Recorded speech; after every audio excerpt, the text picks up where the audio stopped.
In this guide, I'm going to show you how to move mouse to second monitor and fix your cursor not moving across. Intro. Now, if your cursor gets stuck at the edge of the screen, like right over here, and I know it's kind of hard to see, but it'll look something like this. What you're going to want to do is make sure that your monitor layout is arranged correctly. So first, right click on your desktop, hit display settings, and up at the top, you're going to see boxes for each connected monitor. Go ahead and click identify right here so that Windows shows a number on each screen. It'll look something like this once you do that. And don't worry, this goes away. This is not permanent.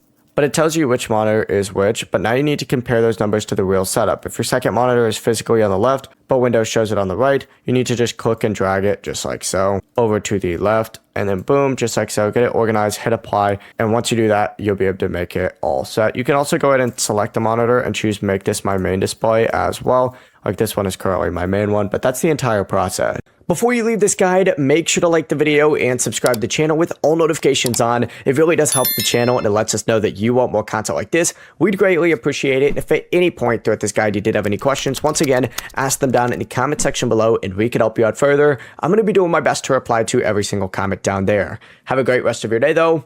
Peace.